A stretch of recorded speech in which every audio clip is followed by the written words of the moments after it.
No, Good evening, ladies and gentlemen. Welcome to the February 19th, 2019 Town of Manchester Planning and Zoning Commission meeting. First item on the agenda is the approval of the December 18th, 2018 minutes. Gentlemen, they should be in your packet. Michelle, just while they're reading that, just want to clarify one thing. There are two differing agenda for this Yes. evening. The one on the left for One this in- evening on the desk is what we're going with. Yes. Thank you, ma'am. I make a motion that we approve the December 18, 2018 minutes as submitted. Okay, motion on the floor to approve Second. as submitted. I second it. Second has been made. Any discussion? All those in favor signify by saying aye. Aye. Opposed? Approved. Thank you. What do you have for us, Michelle? Just one quick item. I received notice today from Sheets that they're held up a little bit, had to move back another week, so now they are officially closing March 18th. That will be their close date, So March 18th? March 18th. Thank you.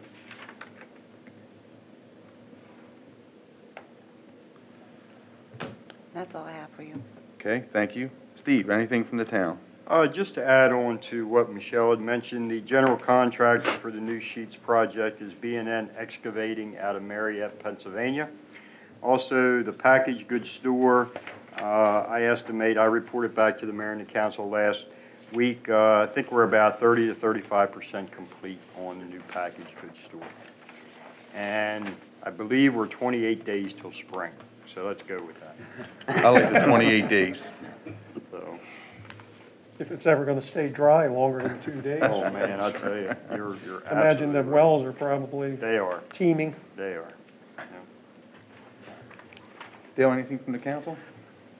Just one quick thing that might be of interest. We had a number of people speak at the meeting, but an organization called Tree of Friends Foundation came. It's an organization that provides food for those in need. They're interested in renting or leasing the old police station.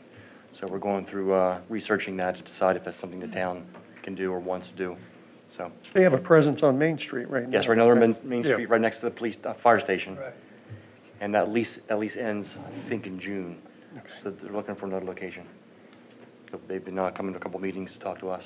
So I'll keep you all posted on that. Great, thank That's you. it. Okay, moving right along. Anything from our friends from the county? How do you want to do this? Yeah. Painless as possible, please. We got snow tomorrow. My part should be short and sweet. Couple big things in the county, obviously, Claire Stewart's here, she'll talk to you about the bike ped, master plan. The water and sewer master plan will be going for, county commission adoption vote on Thursday.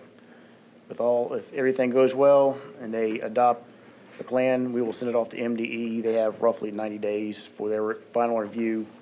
And then we're looking for a final action letter, probably the end of spring, early summer, for the triennial update for the water and sewer master plan.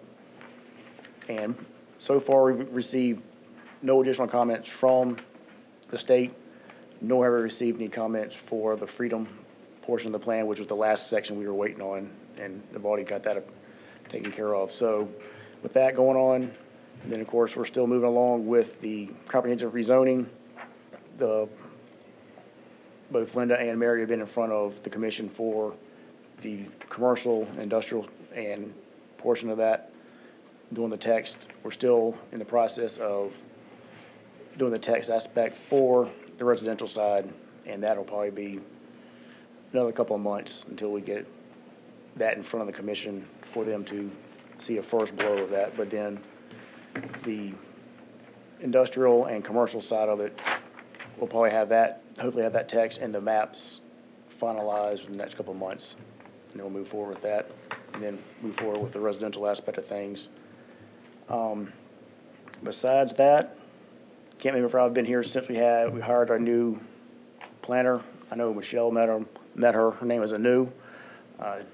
She is just started with us. She's been there for about a month, and she's been getting around. She takes care of, and Clara will probably be able to help me with this. And what are the two towns, or a couple of towns? Thank you. Yeah, she oversees Union Bridge and Tony Town as liaison planner for them. And then also helps out with historic preservation. She has an extensive background in architecture. So we're gonna try to utilize her using AutoCAD and that kind of stuff to hopefully make some of our comp plans and any town comp plans work a little bit better when it comes to visualization of what some of those plans are looking at. So those are sort of the big things we got going. And of course, annual report is right around the corner again. I know our crew's been talking with all the towns and getting everything together, so I think we're good to go with that, but it's that time of year again. Any questions, comments, concerns? All sounds hunky-dory. Sounds good. Now comes the fun part. Yeah. Thank you. Thank you.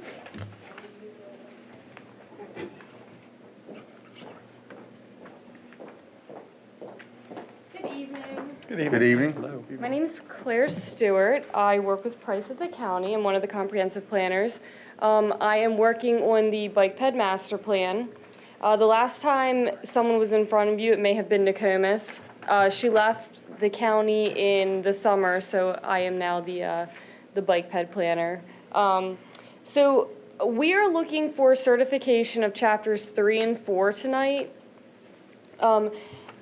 I know since we last spoke, or since you had last approved the text for chapters 3 and 4, I think that was in the spring of 2018. I know you have an updated comp plan.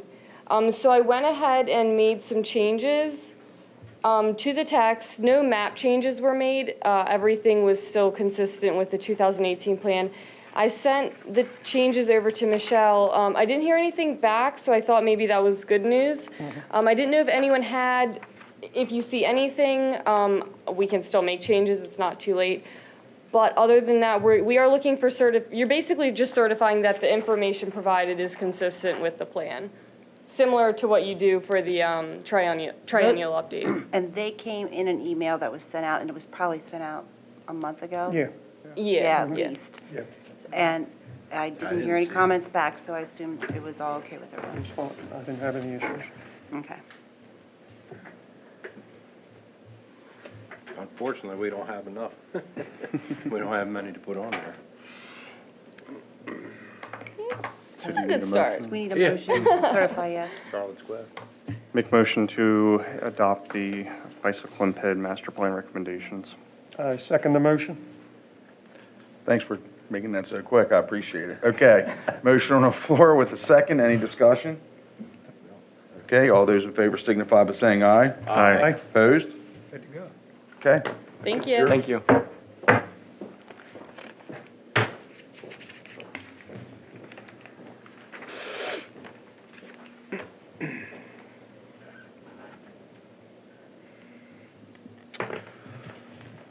Mr. Demaria, I believe you have the Burwagger property.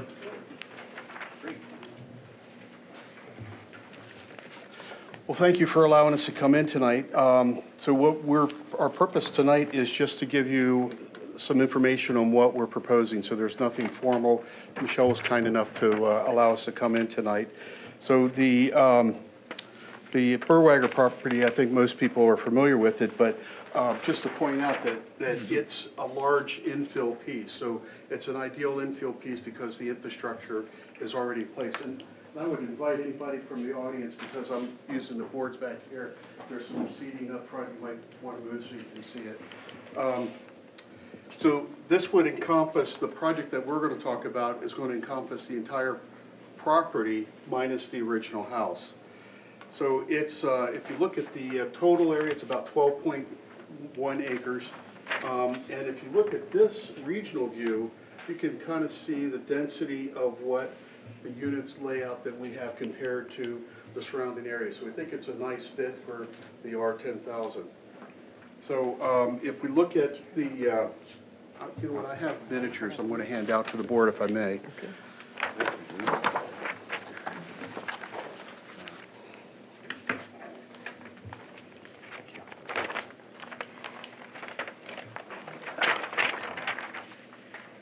Thank you.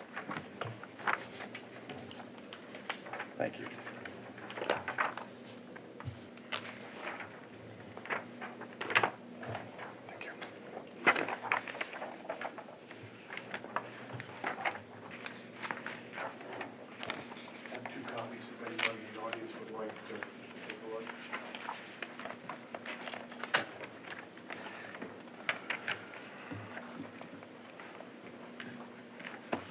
on my first display, I've got the concept of the layout. So it's R10,000, which means that I have an 80-foot minimum lot width at the side, the midpoints of the sides.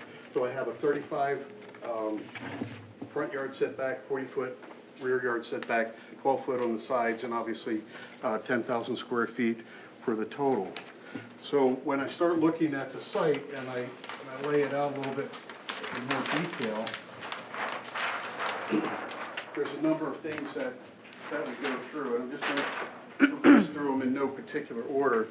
And if you have a question on the way, please stop me. So the topography for this site is generally flat. There is some slope in the High Street corner that we have to address, but the roadway itself will be limited to about, the steepest section will be about an 8% grade, which is pretty doable. We picked a road pattern that's more urban oriented than like the soft sweeping curves of a cul-de-sac. So this is a grid format. It's kind of in keeping with a lot of the grid format that you see in the older part of the town and less so in the newer sweeping parts.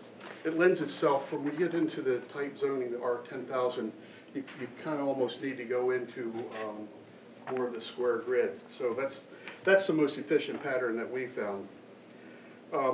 When we talk about road connections, we decided that we would have one connection on Park Avenue adjacent to the existing house. We would not connect to High Street.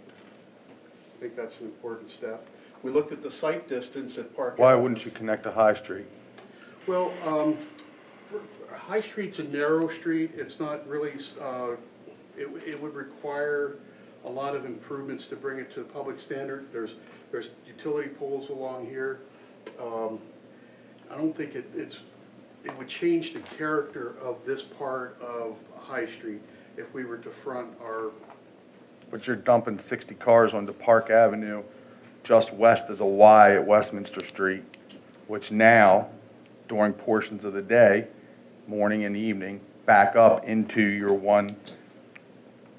Right, so when we look at our daily peak, total traffic count for a single-family home in this is about 10 trips per day. So we No, would have. stop. Sorry. I want to know why, so you're not dumping out onto High Street because you don't, it's Well, there's not feasible, is it financially not feasible for you? No, there's a couple things. One is that these units here are probably about 6 feet topographically lower.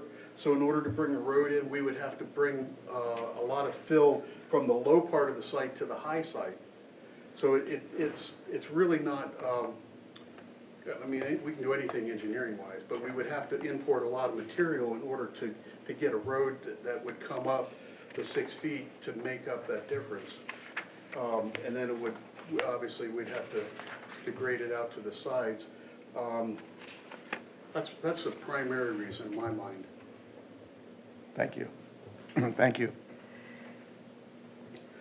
So we did look at site distance on Park Avenue, and it's clear both ways. We're about 440 feet from the intersection of Park Avenue and Westminster Street, which, as you acknowledged, that's a tough intersection. We would connect with a sidewalk, which is about 200 feet from that same intersection.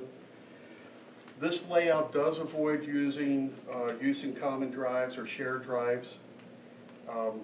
Briefly, the average daily traffic count is about 10 cars per unit, so it's about 300 trips per day.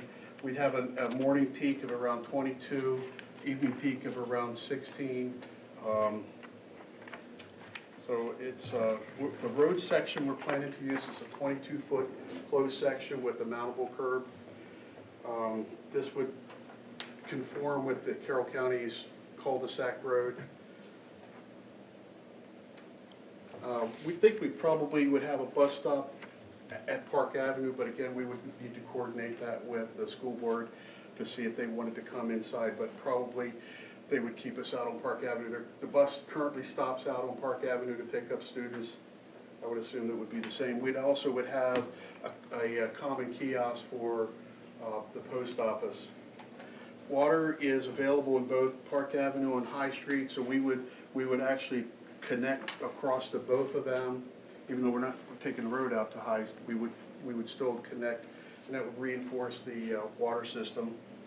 The sewer is available. We would come into Park Avenue. There's a pumping station on Westminster Street. We would expect that we would do a capacity study to make sure that pumping station can handle the additional flows. We have talked to the town briefly about that capacity and whether or not it may need to be upgraded. So we know we do need to study that. For stormwater, we met with the county reviewers.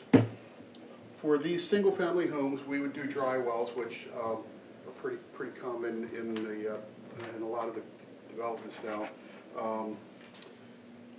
For the road, we would do probably a bioretention. We did some initial testing. Probably saw some of the earth's been moved around out here.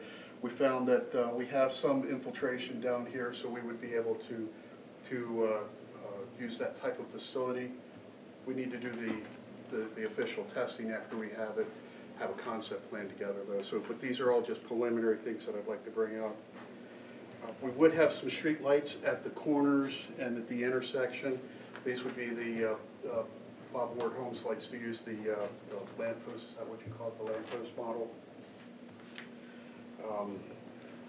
So we have some issues with stormwater off-site that would come through our site. So we would probably have a grass swale with some inlets along the St. Bartholomew's Parish Center, probably something along High Street to pick up and pull that all down into the stormwater area. And then we would go off-site using the existing right-of-way that the town has. We would likely have to upgrade the two inlets on Park Avenue. They both appear to be inadequate, or at least I would expect them not to have enough capacity for us. And then we would carry that line down and study it to make sure that we're not causing any overflow or flooding conditions, probably connecting to the existing inlets on Westminster Street that then go through the, I don't even know the name of the... Westchester Square. Westchester Square, yes. Let's see what else. So, for landscaping, we would provide Class A landscaping along the edge of the property, along High Street and along the perimeter, so that ours would be screened from them and them from us.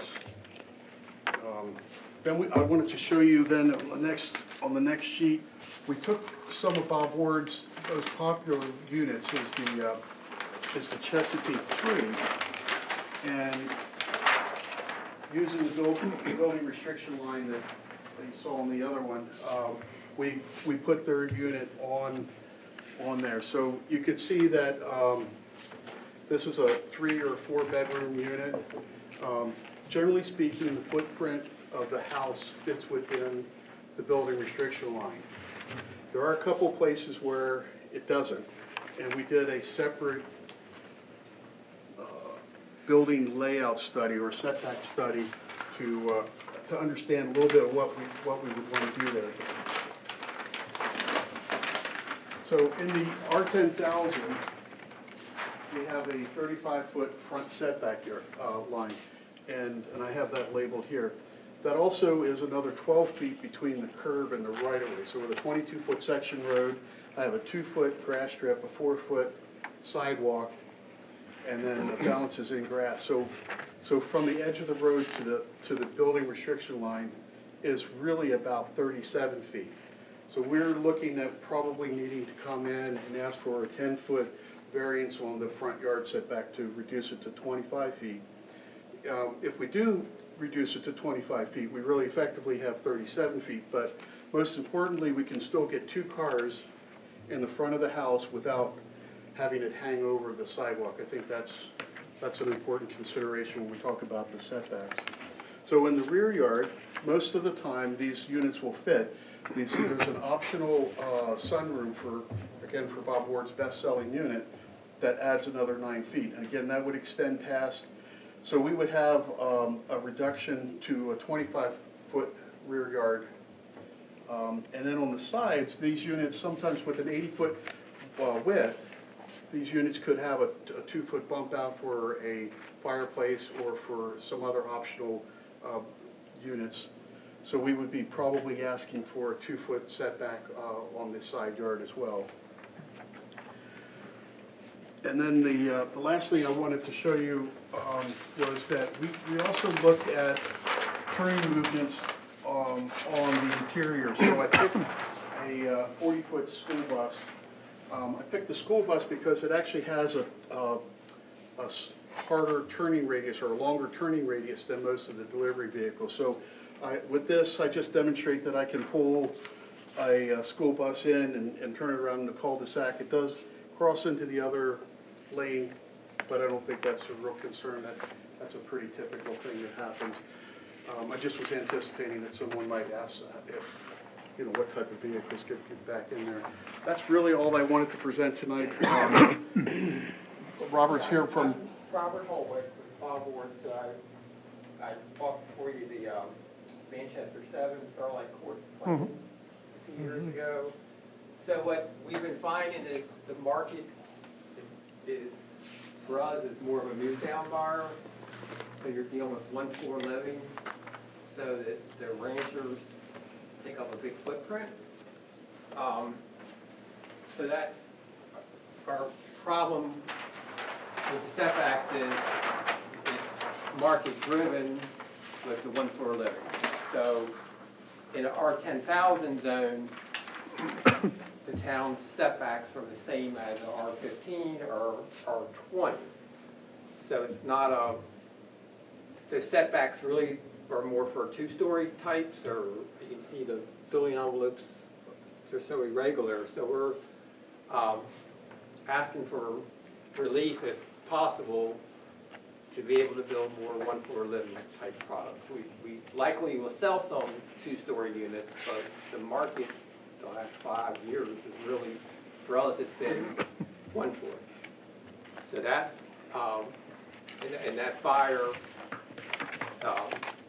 generally is financing and all. We're doing a lot of cash sales because they're generally older buyers and stuff. So that's kind of what we're looking at is the 1 floor living. So that's the reason for the request for relief on the setbacks. We originally looked at it like the Castlefield product with your villas that for 1 floor living, but came to find out you removed that from your ordinance. So we're back to only doing cookie cutter type layouts. So that's the big reason for the setbacks on there. Just to get back to the connection to High Street, I've been through the town a lot, but Rich lives here, and you probably know a lot of people I've been noticing are cutting through the church property to get to High Street. So with the rush hour peaks out AM, PM, now on 30, I mean, if we did connect through, you're going to have a huge cut through. They cut through everywhere. Yeah. That's an issue. You can't, that's a bigger issue. My concern is that, again, you're one way in, one way out for your traffic, school bus, emergency services vehicles. I believe there should be a second way in and out of that property. Or I think you can look at maybe changing your lot size to make it a little bit more room, since you only have one way in, one way out. Because I can tell you right now, I mean, just if you're a fireman, a policeman, sanitation, are you going to be able to snow town vehicles? How are you going to get all that stuff in and out and around in there? It's, school bus is nice. It's probably not going to go in.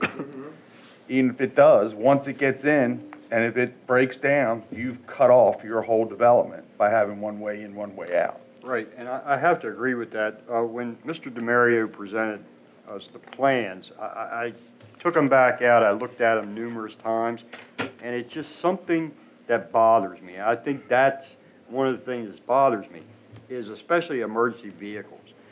Even though you have 2 exits and entrances very close together, you give that all the utility vehicles and everything else a free path to make that horseshoe, to bring them around. So if you do have something break down somewhere, you're not blocking the whole intersection. As far as the school buses, they will not go back in there unless it's a half a mile. If it does connect as a horseshoe drive, I think they might, tend to go back in. Because the regular Right, bus depending on stop, the Because unit- they on can the make- student count. once you're at the top, of the hill, past the Catholic church, there's one bus stop. Then you come down the hill at the church is another bus stop. So you've already got bus stops around. Now it's all about your ingress and egress out of that horseshoe. And it's not gonna work. Yeah, we would have, I think, obviously, you can see it'd be very easy for us to eliminate the cul-de-sac and connect to Park Avenue. At that point, we're about 200 feet from the intersection, which is not ideal, and that's a difficult intersection anyway. So, perhaps we can do some traffic flow studies to see, maybe we make this one way, so it's one way in, one way out, or something that reduces I don't want to put a lot of congestion on the Park Avenue, Westminster Street. It's It's already gonna happen there. regardless. Well, right, but You're Right. preaching to the choir, pal. right, especially folks coming up Westminster Street and turning onto Park Avenue, they're always in the wrong lane. I mean, that's where I wind up. We just don't want to make it worse. So that's where we came up with the idea of putting a cul-de-sac there. But again, it would be very easy for us to make the connection. What's the there. elevation difference on lot 7? On lot What's the 7? topography on 7, which is on the corner of Wirtz Road and High Street? Isn't that closer? Like, if I remember right, lot 1, the other end of High Street, Right. that's the bigger, that's 6 or 7 feet, but the other end towards Wirtz Road, isn't that?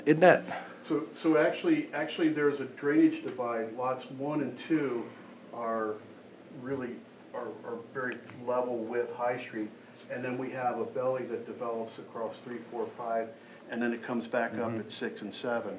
So, to answer your question, 7 is, touches the St. Bart's Parish Center, but then it drops off, not quite as quickly as 3, 4, and 5, but it still has a belly in it. How's lot 1 gonna get in and out? Well, right now, what we have is we're planning to bring them into the bump out on the curb. And they would be on their lot. It just looks like a good access to High Street, the entire lot.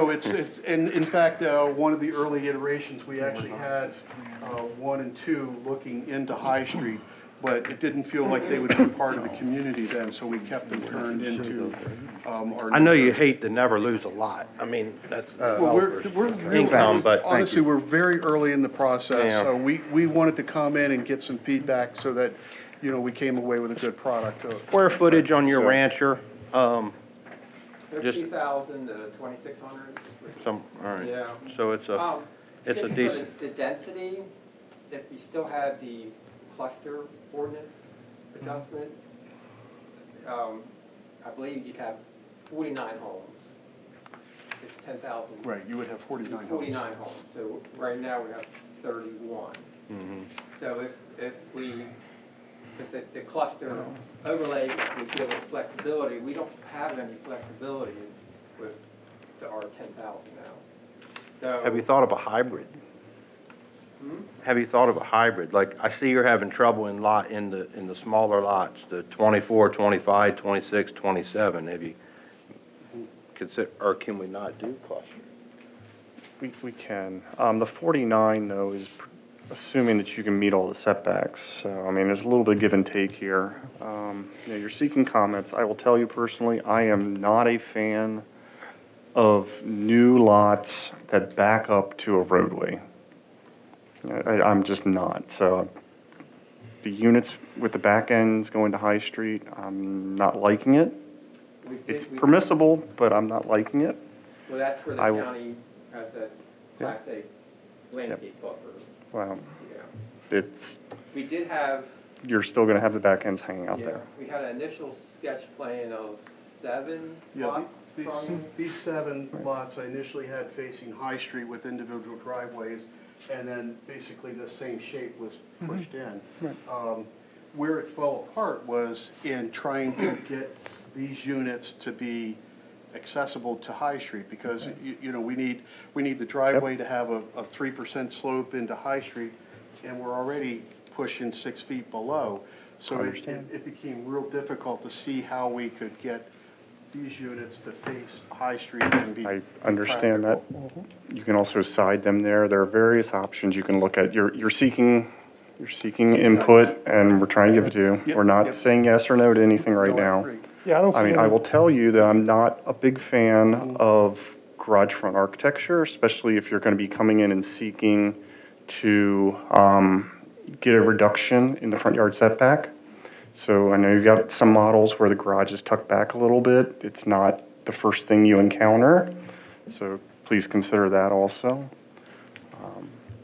I agree with fellow council members that we really need to see or consider a secondary access point, even if it is not a full-time secondary access point. It's something that fire and rescue or maintenance would have the ability to access across. Consideration be given to that. no community green space either. Well, that's what I was going to, that, you know, we I have, looked we at have that, a and storm it's just, pond everything's that, lots and no green space for the community, like a small park or playground for the kids. That's, So- our 10,000, if you still had the cluster. Well, we understand that. We're just giving you our input on what we might like to see.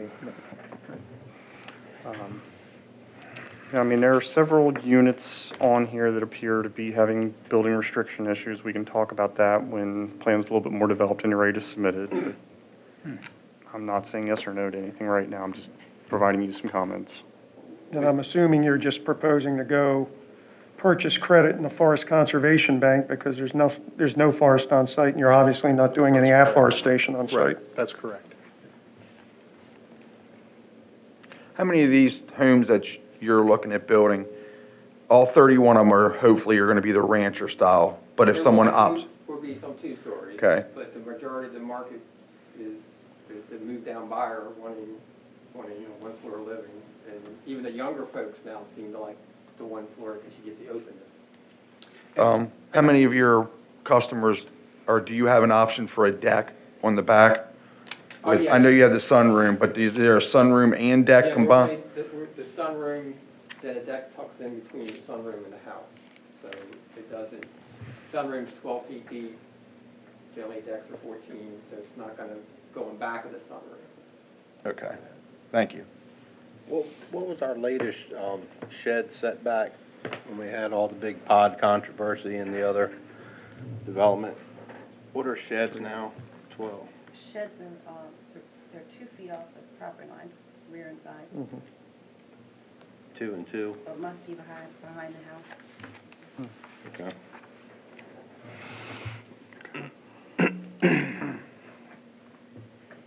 In your example that you show with the house where you're requesting the variances, what is my square footage of my parking pad?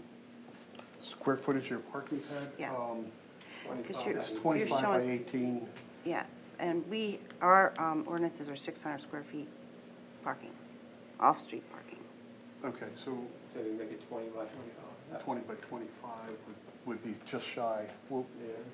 We'll figure out that one. And that 25 foot is like the garage sits back a little bit, so it's the front.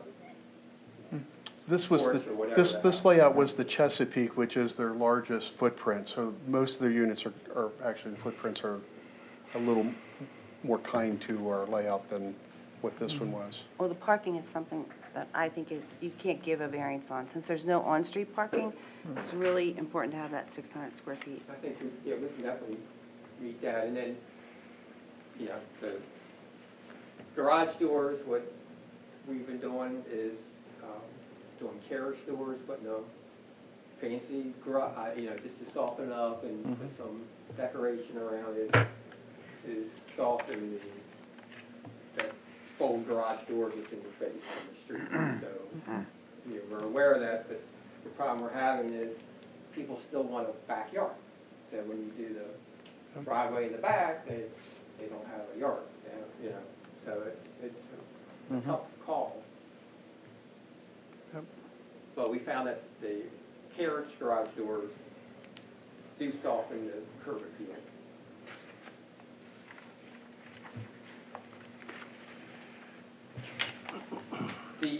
So it's the concern for two access. So if we did, I mean, this, like Rich was saying, the belly here makes it real difficult for those houses to front on the High Street. So if we connected back to High Street, or I mean, it's this intersection, and I've been studying it, you know, as you all know, it's pretty bad. It is, So I yeah. don't know if coming out here is the answer, or should we just go back to High Street? But the Catholic Church, I don't know how many people cut through that property. And I know this is just sketch drawing, but I keep going back to lots 1 and 2. It looks like there's at least 4 variances on lot 2. The back of the house is hanging over, the side is touching, it doesn't have enough parking. It looks like lot 2 would be a great way to get out on the High Street to me, that's all. Just the way that property sits. You know, if we did get access there, I would see if we could have it come between the houses so that headlights aren't shining into people's front doors or something. Just, And/or bend it. It might be good to bend it for grade 2.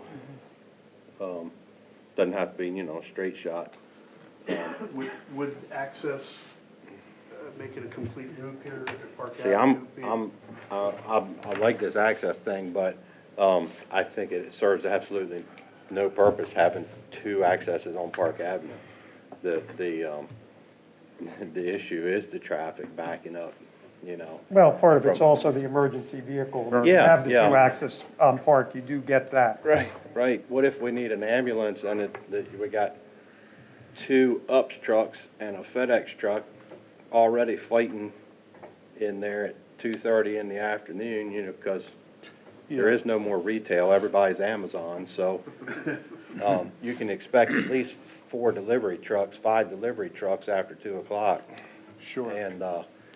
And prime time for an ambulance, he's gonna have to play dodgeball just to get around the delivery trucks, so. We could certainly put an extension here and put a Knox box on it or something that would be. And then the only other thing that I caught early on was the mailbox delivery part. I'm gonna suggest it in, I know the tenants or the residents won't like it, but I'm gonna suggest it in that cul-de-sac, because if you put it up in that front, everybody's gonna fight for the 2 o'clock mail delivery when they're trying to get kids off the bus. I'm 100% with you. So- The local post office is who gets to make that decision for us. And maybe we can influence that a little bit ahead of time. But my most recent experience with the other post offices around have all wanted it out on the most convenient for their delivery guys and not for the customers. Have you got enough room for like double width plus a road going through, Well, like a our car road could is pull off? 22 feet wide, so theoretically, 2 cars can get by without any issue. The trouble is that when one of them stops to get out to get their mail. Yeah, I'm thinking I think like that's 4 what you're- wide. I think that's what you're looking at. Yeah. sometimes if we do a pull-off, Yeah, but then again, then he does the snow removal. But if it's gonna be in the town's right of way, do you guys, like a parallel parking bay that people can pull off 2 cars, or the mail person can pull off. So if we did it right, I don't know, Public Works, they don't want to plow that, so that's the other dilemma.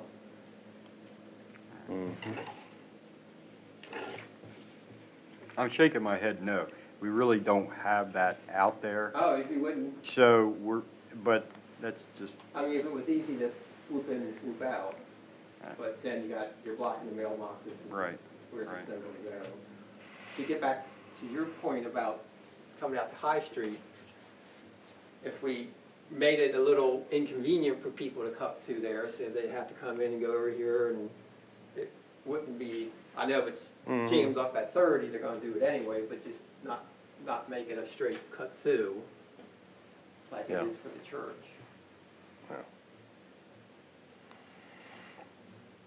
But I would think we'd be better off not fronting on High Street. If maybe we could get a few lots to front on, I'm not sure. We have to look into it. I mean, easily we could turn 1 and 2 that way. These lots would be a problem. Well, you bring up a very good Out front, yeah. What if you And then just had What if you kept 2 had your entrances one entrance? coming in and feeding the rest of it. Right. Yeah, that's a good point. And maybe one of them's closed off for fire access only, or, you know, the concern I have there is how close are we to Westminster Street? And, you know, people making that Westminster Street turn onto Park Avenue, they're gonna be on the wrong side, and whether or not it's a conflict with folks only 200 feet away. They should be able to see each other, but You know, Michelle brought up a good point. We were just over here talking. What if you took that cul-de-sac, I know it's gonna interfere with the stormwater management area, but you wouldn't be coming out on Park Avenue, but you would still be connecting that to the main entrance road. So you would have a complete circle. You would still only have one entrance, but once you turn in off of Park Avenue, you could literally go straight or turn left. So something like have. No, No, just connect the cul-de-sac back up and through. Yeah, take out lots 12 and 23 and connect it. Okay, yeah, but that I mean, that's a thought. over there. Well, you have to be back, Back far enough that we could make. so you do another one of these here. That way you'd still. Yeah, without the cul-de-sac, you could move your pond. The pond has to go in this lower section. It's Oh, yeah, you did topography wise, test, it's the lowest point on our site. right? That's a good point. And then you have a quasi cul-de-sac loop street. Mhm. And then, yeah, that Maybe St. would Bart's give will it to sell you, you then 10 you feet. just, maybe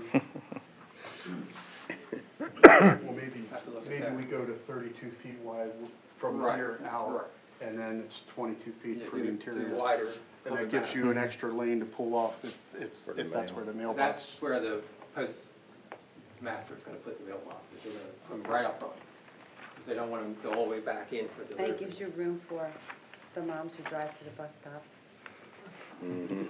Yeah, you're absolutely right. There'll be 6 cars parked there, and drop around the corner. Yeah. Yes, that is correct.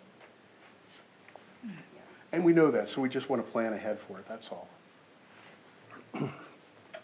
Speaking of the pond, and it's funny how people view that as a pond, have you given thought to how you would arrange that? I've seen some very big eyesores, and I've seen some that are more appealing. And with that being right on Park Avenue, you know, some stormwater management ponds are just overgrown grass and mud when it's dry, or Right, so. how you would Well, finish it. currently, the thought is that this would be a bioretention facility, so it would have standing water only during storm events and shortly thereafter. And for the most part, it would not have any standing water, and it would have a lot of vegetation in it, mostly shrubs, though, not trees or anything. Most of them look pretty decent. Where I see that they get away is when there's not routine maintenance and they become a collector of trash. And that's something that, you know, we have to be aware of. I mean, that happens for a lot of our facilities. And that just worries me because it's right on Park Avenue. Right. People drive by it all day. Right. So you would pick up the annual maintenance on the stormwater pond? Well, I mean, it is what the bioretention is designed to do, is to reduce the amount of trash collection compared to like our retention ponds and our detention ponds. So, you know, this type of facility is moving toward the idea that it won't collect, but it still happens. I mean, just being, The county still takes the county, right, over the maintenance. yes. Yeah, this would be a county facility. No, or No, town it would be facility? our Be town facility. facility. Maintenance would be ours, they'll Right. inspect it. Now, Inspected. of course, if there would be a homeowner association, you know, the homeowner association would take care of the cost of maintaining the pond, but that's a decision that, you know, the developer has to make. Other than that, it comes right back to us. We have to maintain that. Right, and we have to provide some type of a facility. The bioretention has the least impact from, well, at least that's the way that the regulations are headed, is to gear toward a bioretention type facility as opposed to a wet pond or a dry pond. Yeah, you want to get that water back in the ground. Back in the ground. Volunteer hours for the high schoolers. They're always looking. They are looking. Yeah, I don't know how big that would I don't know how big that would be. I don't know how big the bioretention facility would be. How large. So this is sized right now based on the impervious area would have to treat. Okay. It's about 8,300 square feet. Okay. What's this under here? A house has got to go away. Yeah, that's Some kind of. it's the old running barn thing, yeah, Oh, that's the old hog barn. Mhm. Okay. yeah.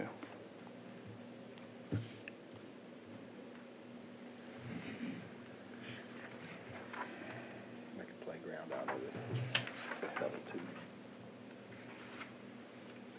I'm sorry, I was taking notes earlier when you talked about the wells. I didn't hear what you said. The houses would be treated by dry wells.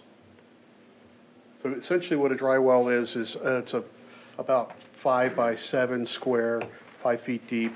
All the water that is collected off of the rooftop is put into a stone chamber underground, and it infiltrates, and is not added to a central facility. So each house essentially has zero impact on the runoff. Now, driveways and the roadways are still collected, but the rooftops are, anything that gets in the gutter goes into the dry well. Yeah, the homeowner is responsible. It's on The dry site, well. it's on site for them, so they're Right. I don't know responsible. if the county's checking them, but they might. See, 20 years from now, they've been clogged up, but, They're checking them in Baltimore County. yeah, that's, a lot of areas are doing inspection. We're going through that right now. Are you? You know, the county's responsible, in our eyes, the inspection of these units. And kind of getting away from that and lumping it on the towns, but unfortunately, we don't have, you know, the expertise. I mean, Right. when we're looking at the box of rocks and. Mm-hmm. Any consideration, I know that we're headed down this road, any consideration in regards to impervious driveways, impervious sidewalks, you know? So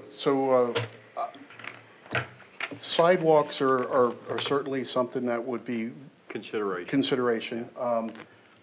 Driveways, people tend to not like them very much. You're right, and there's maintenance to those, and Right. you're right. And, you know, we're kind of looking down the road with the, you know, the pervious. Right, I mean, like concrete. the pervious facility, you've got the parking in front here that's pervious, and that seems to function very well. And maybe it lends itself to certain parts of it.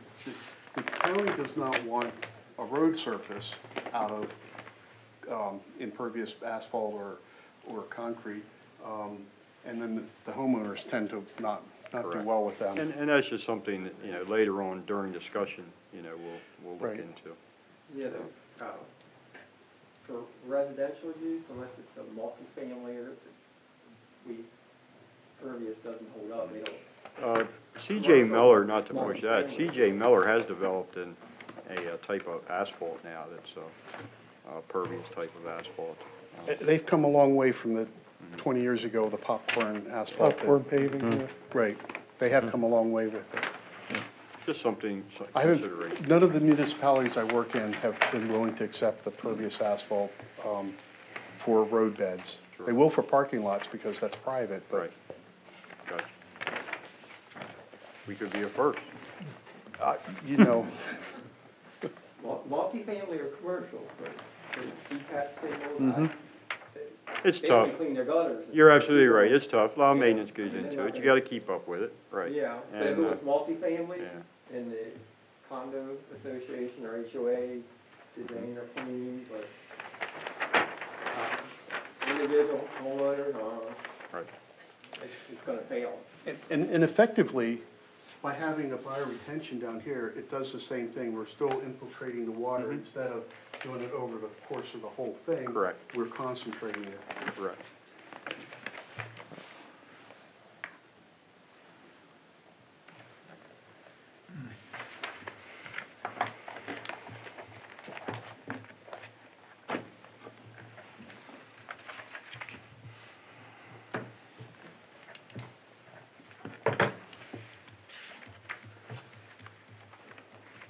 Any other comments?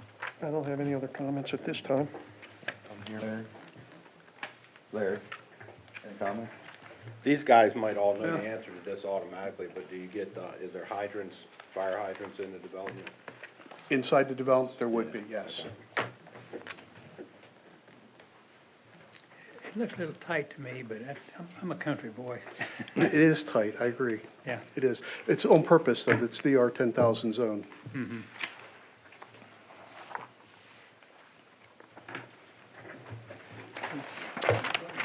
guess the town can handle all that. That's yet to be determined. I brought this up to Rich and Robert's attention, and Commission Member Luskin and I he had mentioned, right now the water table's up. And we've done a lot of work with infiltration and inflow coming into our sewer system.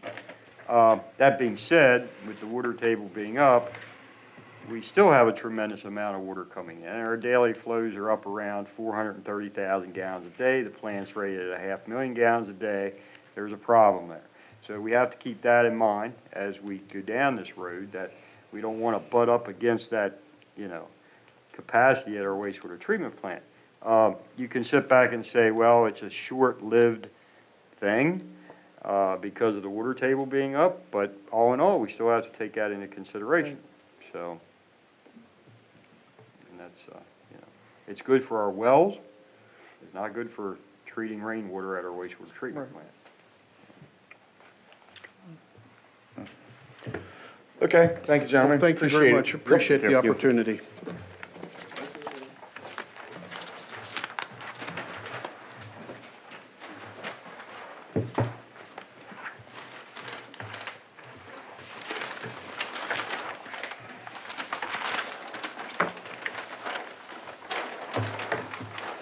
While they're getting their stuff cleaned up, just to remind the commission that our next meeting is scheduled for Tuesday, March 19th, 2019, at 7:30 PM.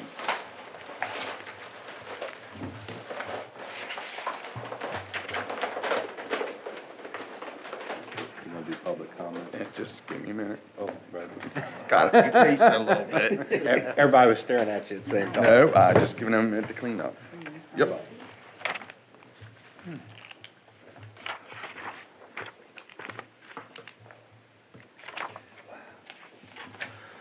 Open the floor to public comment on anything that occurred this evening or any other items.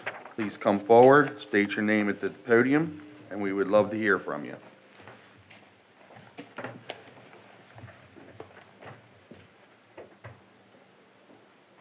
Well, that went swimmingly. Right. Michelle, I have your other one ready to go. Okay, anything for the good of the order? No? Okay, again, Tuesday, March 19th, Michelle, will we have, we'll have items coming up most likely? Yeah, I assume so. I'm expecting Murray Garden to be coming Okay. in. Yes. All right, very good. I'd All like right. to make one comment. Our president is fully retired. He is retired effective the 12th of February, so Good.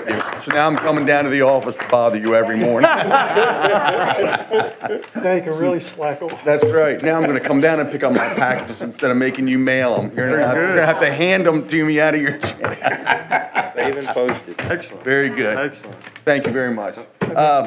I'll make a motion that we adjourn the meeting. Okay, motion on the floor to adjourn. I'll second that because. Second. All those in favor? Aye. Have a good evening.